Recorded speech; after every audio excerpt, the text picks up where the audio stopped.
Hey, shalom, shalom, shalom. Let me figure something out here. Hold on, camera. Okay.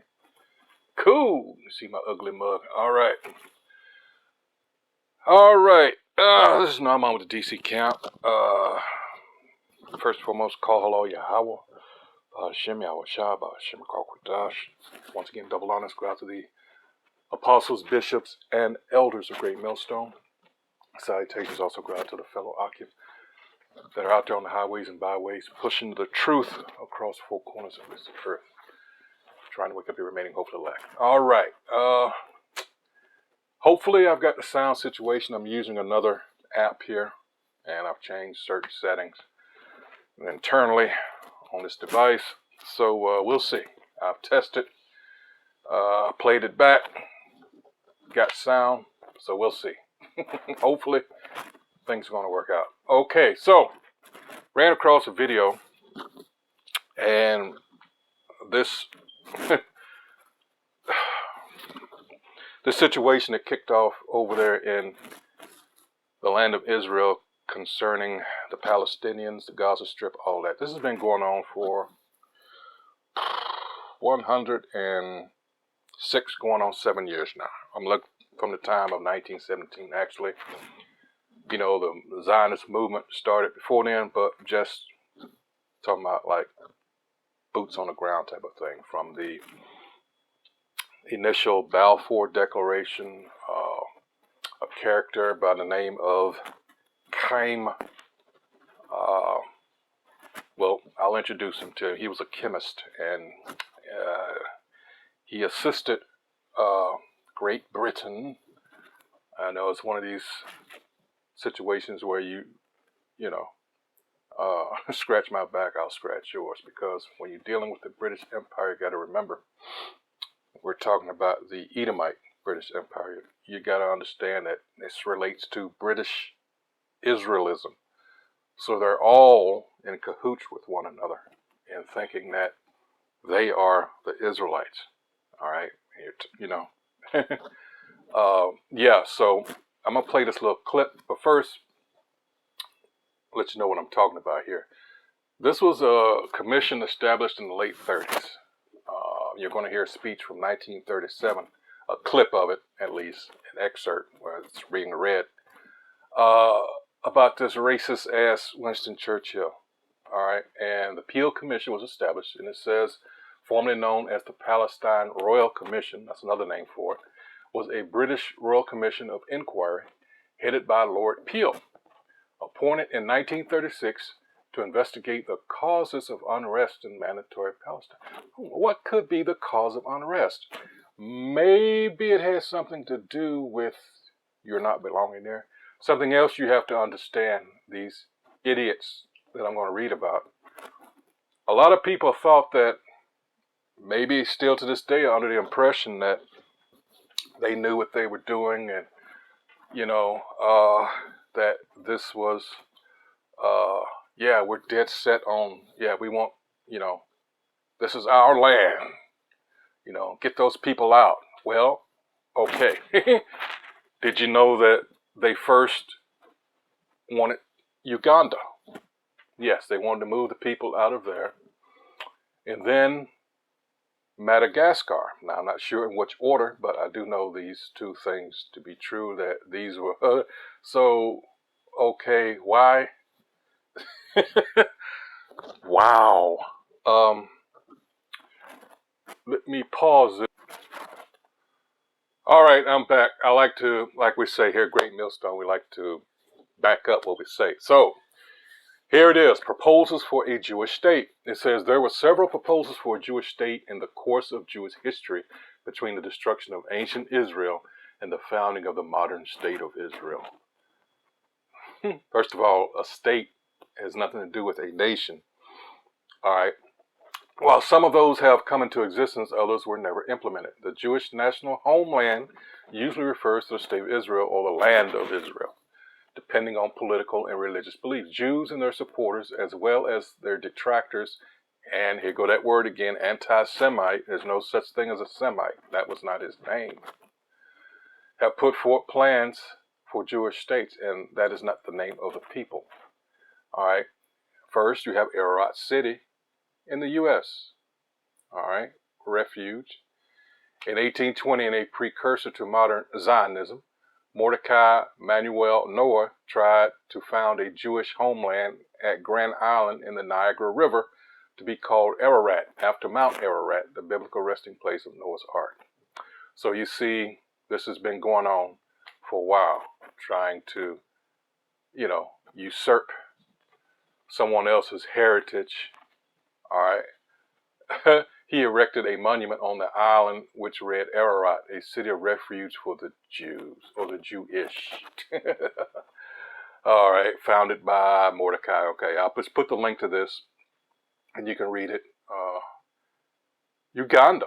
The Uganda scheme, was a plan to give a portion of the East Africa protectorate to the Jewish people as a homeland.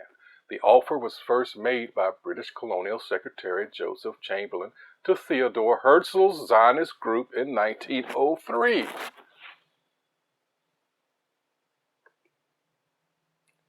Not only did in 1885, when they had that get together over there and they chopped up Africa, you take this, you take that. This is the way these people roll, all right?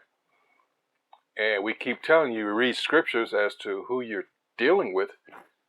You people don't get it. All right? It's nothing good that comes from these people. These are indeed Edom. All right? So-called white people. There's nothing white in any sense of the word about these people. They're savages. They're animals. All right? They believe in might makes right. All right, it says he offered 5,000 square miles, roughly the size of the United States, of the Mao Escarpment in what is today Kenya. The offer was a response to pogroms in the Russian Empire, and it was hoped the area could be a refuge for the persecution of Jewish people. Here we go with that shit. Because you had those so-called Russian Jews, all right? The idea was brought to the World Zionist Organization's 6th Zionist Congress in 1903 in Basel. There, a fierce debate ensued. The African land was described as an antechamber to the Holy Land, but other groups felt that accepting the offer would make it more difficult to establish a Jewish state in Palestine, in Ottoman Syria, particularly the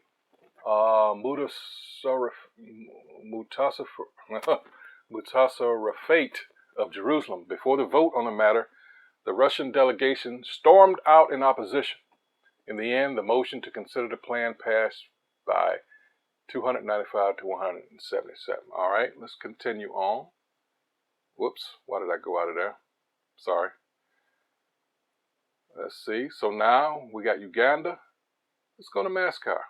Oh, well, this is one I didn't know. Fugu plan in Japan. Despite the little evidence to suggest that the Japanese had ever contemplated a Jewish state or a Jewish autonomous region, Rabbi Marvin Tokayer and Mary Schwartz published a book called The Fugu Plan in 1979. In this partly fictionalized book, Tokayer and Schwartz gave the name the Fugu Plan or Fugu Plot to memoranda written in the 1930s Imperial Japan proposing settling Jewish refugees escaping Nazi-occupied Europe in Japanese territories. Tokayer and Schwartz claimed that the plan, which was viewed by its proponents as risky but potentially regarding for Japan, was named after the Japanese word for pufferfish, a delicacy that can be fatally poisonous, if incorrectly prepared. All right. It says they allege that the plan was first discussed in 1934 and then solidified in 1938, supported by notables such as Inuzuka, Ishiguro Shiro, and Norihiro Yasu. However, the signing of the Tripartite Pact in 1941 and other events prevented its full implementation. Wow. Ben Ami Shaloni, a professor at the Hebrew University of Jerusalem, confirms that the statements upon which Tokayer and Schwartz based their claim were taken out of context and that the translation with which they worked was flawed. Really? Of course they're going to say that. You know, you may never know. All right. Madagascar. These are the only two that I knew for certainly were this one and Uganda. Even the one in the U.S. I didn't know about. It says the Madagascar plan was a suggested policy of the Third Reich government of Nazi Germany to forcibly This is what I've always said. This, you got to understand. Hitler, and personally, I don't give a fuck. All right, because these people took on my people's identity. First, you got to understand, they financed the slave trade. That's why my people are over here, all right, and scattered abroad because of them motherfuckers. So I don't give a fuck about it. But you got to understand, Hitler, the writing of Mein Kampf alone was him, all right, screaming out, you know, going to get these people because he saw that. And you have to understand that they wanted them people out of there, all right? Get them the fuck out of here. He could have easily, just, you know, if that was, because you got to understand, he was one of them too. So all this about 6 million this and 6 million, I mean, you're in the middle of, by that time, a war. You can't spare fuel or other ammunition or anything like that. That could have easily been done. But that goes to prove that he wasn't trying to do that. All this stuff about them, you know, the ovens and all that. Well, what do you do with bodies that, you know, what was it, typhus? You know, you got communicable diseases, things that can spread, which that easily does. So you have to do that. But they spun it, all right, to fit their narrative, because you already had a people over here that fit that the prophecies, all right, perfectly. So they won the world over with, you know, as far as feeling sorry for them and sympathizing with them. And they managed to get rich because people give them money today off that bullshit. All right. It says the Madagascar plan was a suggested policy of the Third Reich government, all right, of Nazi Germany to forcibly relocate the Jewish population of Europe to the island of Madagascar. See, too, I forgot to say this. When you research the Weimar Republic, we always bring that up when it comes to inflation and then hyperinflation. You know, the guy pushing the the wheelbarrow with, you know, paper money in it is because it's no good. But what they don't tell you is it was a hotbed for homosexuality and all this other degenerate behavior. So this is what this man, too, I'm talking about Hitler, was seeing. This is what you got, you know, at the end of World War I, you know, everything's in ruins. And then what they don't tell you, too, is Germany was forced to pay restitution to the U.S. because of Black Tom Island in New Jersey. Look that up. And they didn't get through paying that off until the Carter administration, if memory serves. So, yeah, they blew up an arms depot. I mean, the explosion was so huge that it damaged the Statue of Liberty. So, yeah. And they were scheming to get the U.S. into it, the war too, which because of that racist ass piece of shit Woodrow Wilson, you know, and others that sold your people out. It wasn't us. Like to blame so-called black people for everything. No, your own greedy ass people did that to you. All right, it says the evacuation of European Jewry to the island of Madagascar was not a new concept. Henry Hamilton Beamish, Arnold Lace, Lord Moyne, German scholar Paul de Lagarde, and the British, French, and Polish governments had all contemplated the idea.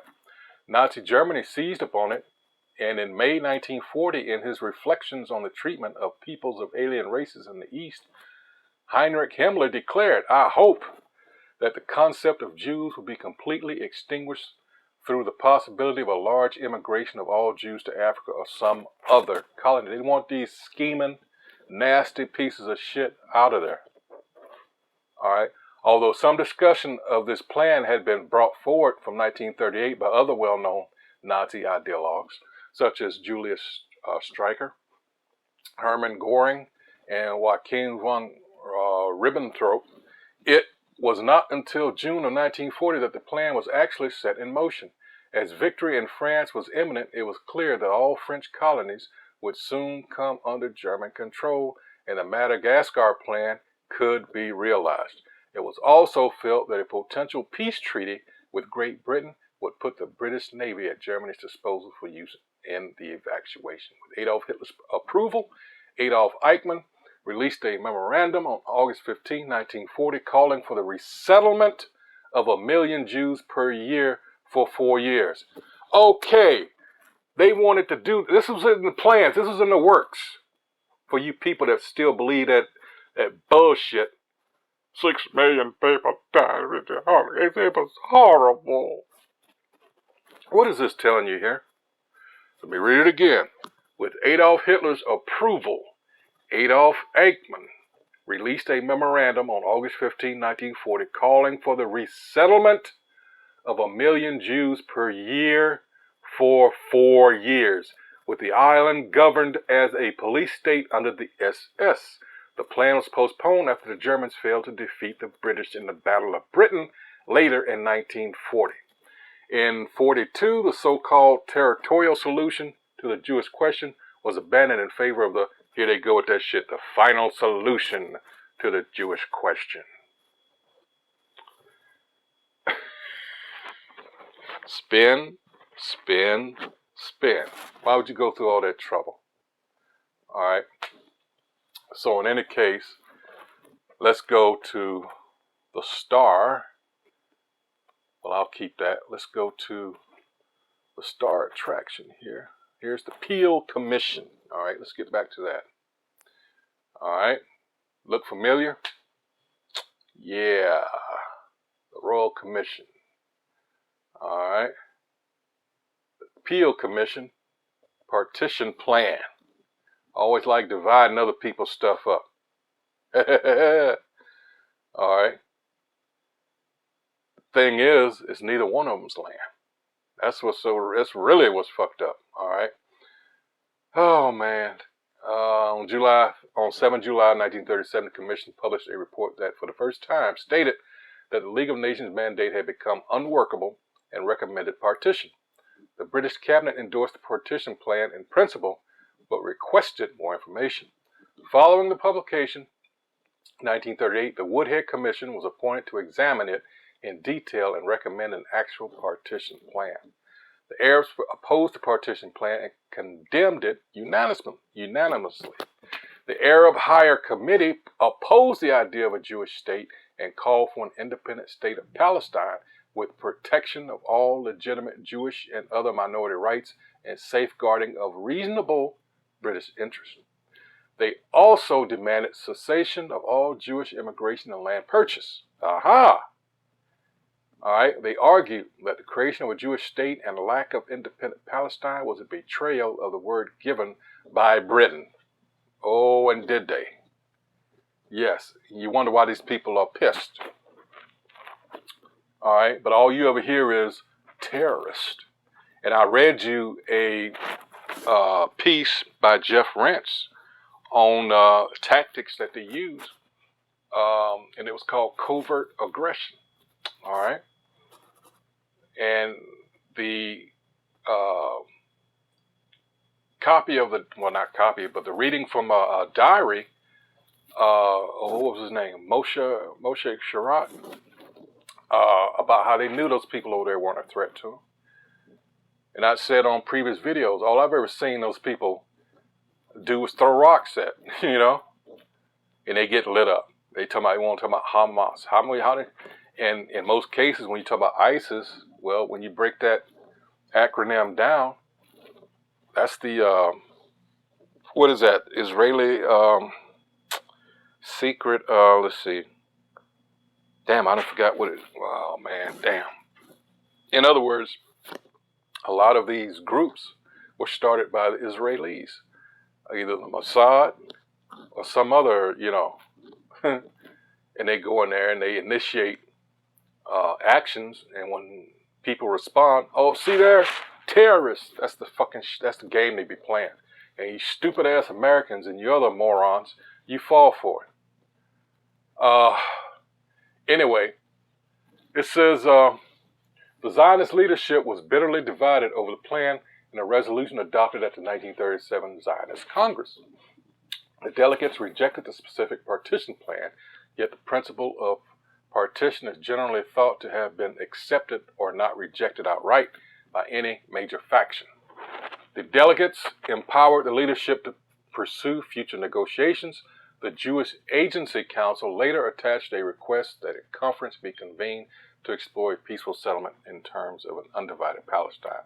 According to Benny Morris, Ben Gurion, and Weizmann, this is the guy I was talking about, Chaim Weizmann. He was a chemist. He was instrumental in this in 1917, 20 years prior, when it had to do to the initial Balfour Declaration. It says, gives you his background from 1874 to 1952, was a Russian-born biochemist, Zionist leader, and Israeli statesman who served as president of the Zionist organization and later as the first president of Israel. He was elected on 16 February 1949 and served until his death in 1952. Weizmann was instrumental in obtaining the Balfour Declaration and later convincing the United States government to recognize the newly formed state of Israel. State, not nation, state of Israel. That's very important. All right. Yeah, this piece of shit here. All right. It says, as a biochemist, Weizmann is considered to be the father of industrial fermentation. He developed the acetone, butanol, ethanol fermentation process, which produces acetone in butanol and ethanol through bacterial fermentation. Yeah, so, man, there you go. Got to get them scriptures, though, because this is something that you will not believe whenever we tell you, hey, this is what we mean. Woe to the oppressors, all right? This is his signature.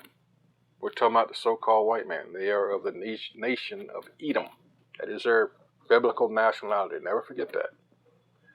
And there are certain characteristics. Well, one, he doesn't respect anybody's property, their rights.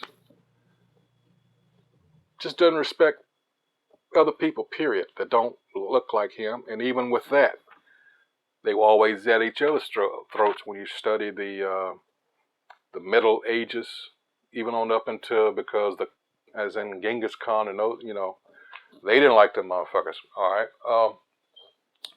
And they were always warring with each other. It says, woe to them that devise iniquity. Is that not what I've been reading? And work evil upon their beds.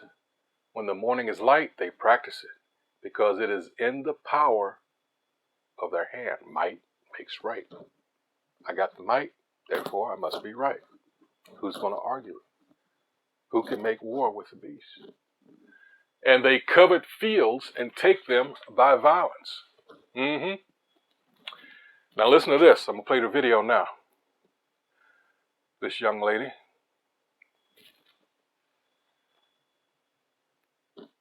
1937, Winston Churchill said of the Palestinians, I quote, "I do not agree that the dog in a manger has the final right to the manger, even though he may have lain there for a very long time.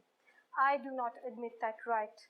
I do not admit, for instance, that a great wrong has been done to the Red Indians of America or the black people of Australia.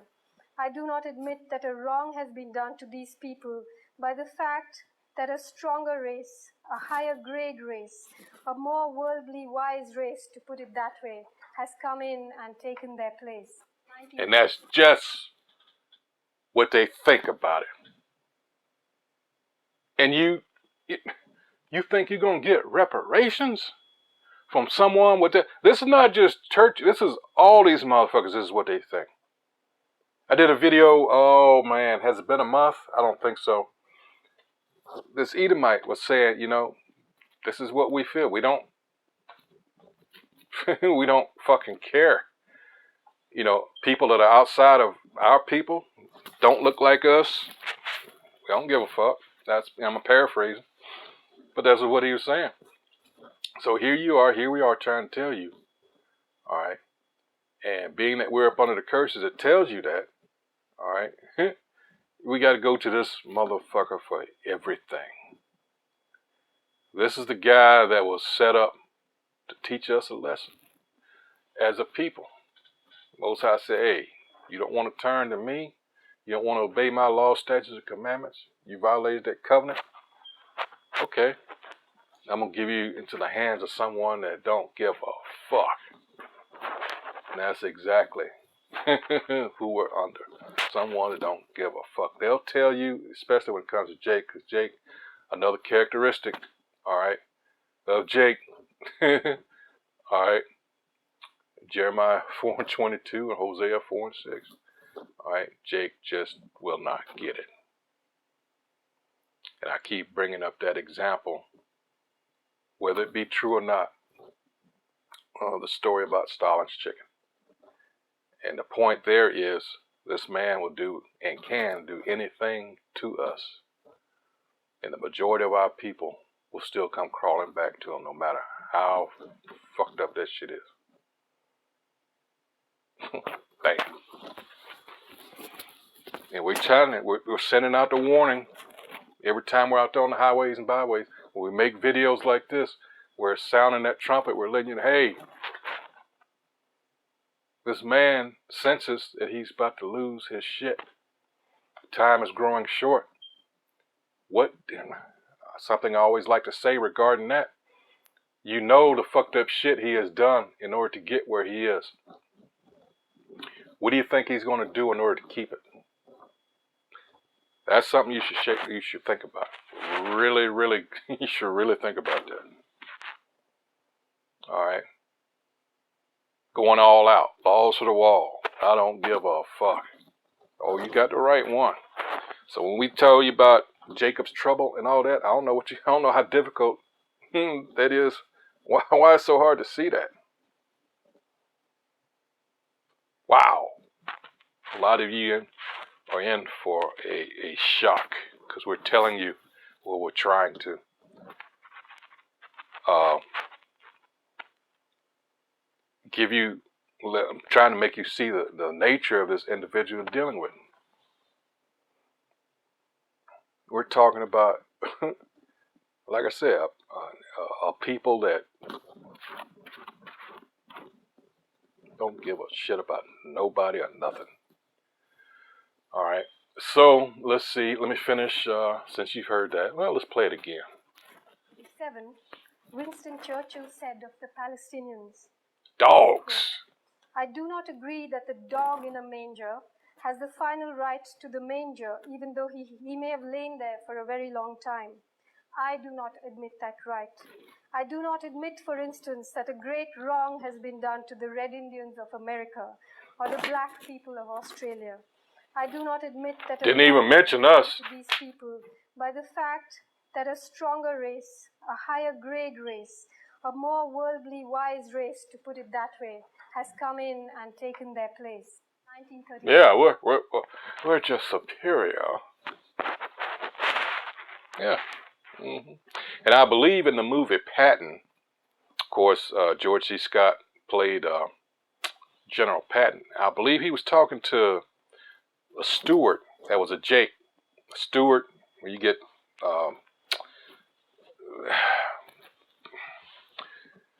these are military personnel that basically they are servants for the higher ranking generals, whatever have you. You know, maintain the household, walk the dog, shit like that, go shopping, whatever have you. All right. And he was telling the Jake, he said something to the effect that the white man was set up to, I can't remember verbatim, so to rule. All right. And that's just the way it is. I mean, it's damn. They tell you how this shit is set up, you know. But let me go back to Micah. This is Micah chapter 2. And 2. and they covet fields and take them by violence, and houses, and take them away. So they oppress a man and his house, but that's not good enough. Even a man and his heritage.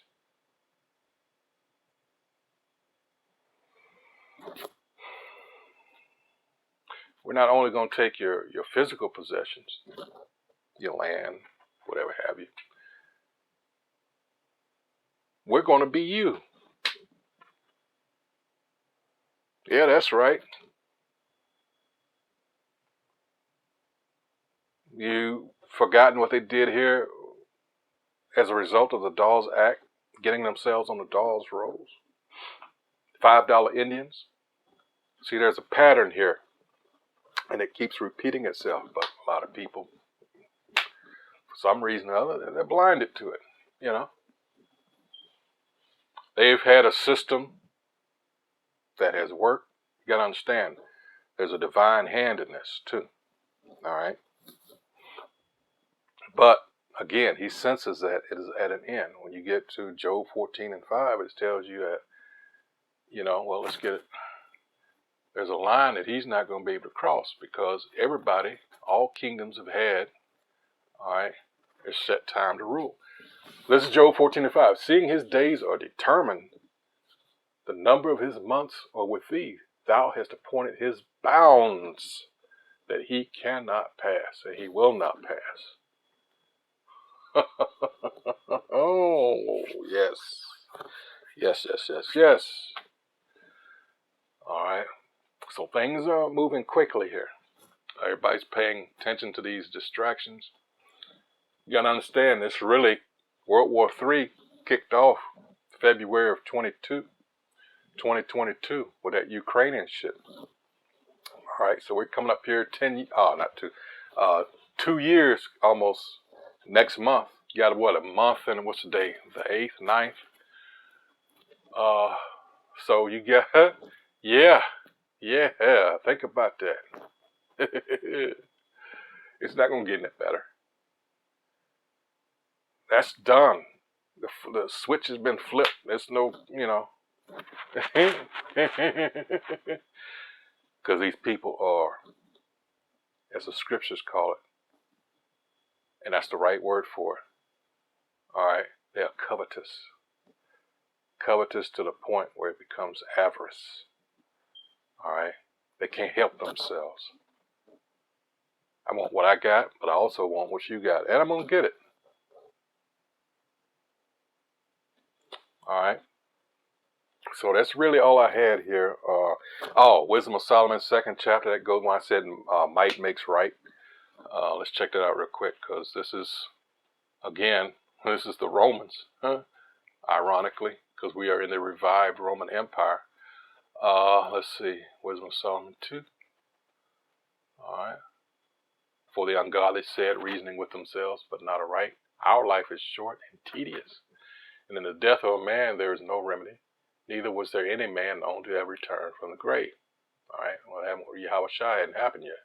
For we are born at all adventure, and we shall be hereafter as though we had never been. For the breath in our nostrils is a smoke, and a little spark in the moving of our heart, which being extinguished, our bodies shall be turned into ashes, and our spirit shall vanish as the soft air. That's the spirit of, you know,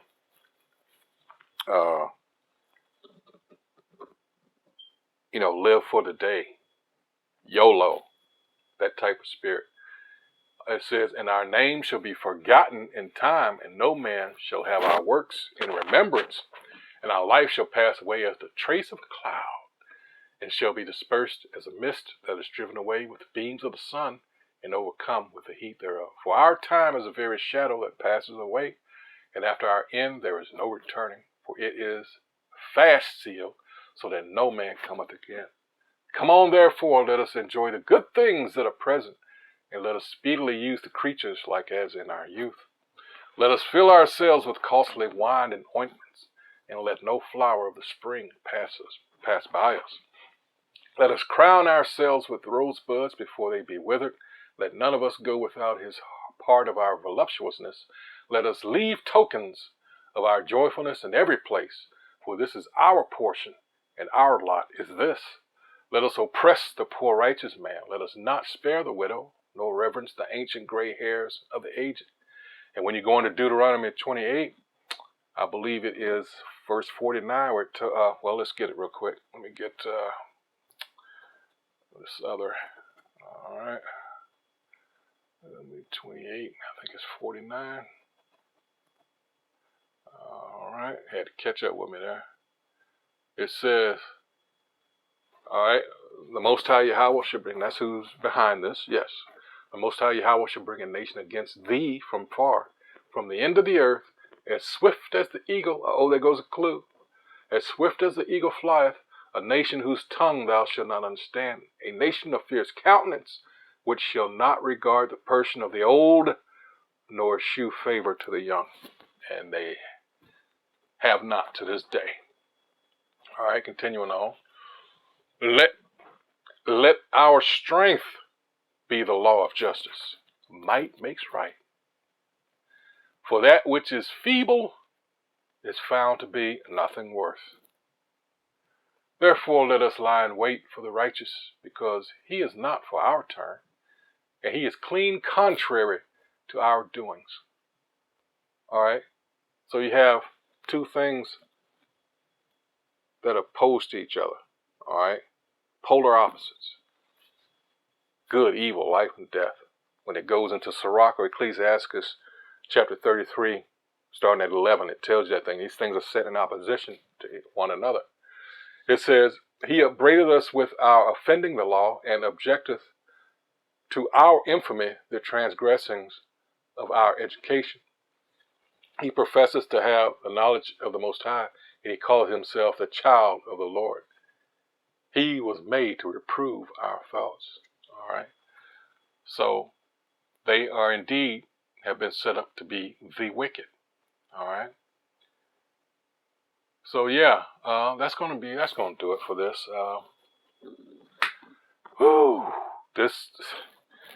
This man has got to go. How can you not see that? They gave you all that, like I said, 107 years. This is the 107th year. All right. When dealing with that shit, how they stole that was, they used the example of a dog just because he stayed, at that spot. That doesn't mean it's his. So, like, who gives a fuck? I mean, they'll rationalize it any way they want to get what they want. Wow. Hey, so I hope you, again, were edified. Hopefully you realize now that time is indeed short, like I always like to say during my intro, because it is. Like I said, we've been in World War III since February of 2022. All right. This, more than any other time, if you never had a reason to pray, well, I suggest you do so and continue. First, you got to know who you're praying to. The Most High's name is Yahweh, and his son's name is Yahweh Shai, of which you have to go through. All right. You have to go through the Son and get to the Father. There's no other way around it. There's all kinds of scriptures on that. All right. So until the next video, keep prayers up for your brethren out there, for the apostles, bishops, and elders, of course, but for your fellow brethren out there on the highways and byways all over this world. So with that, shalom.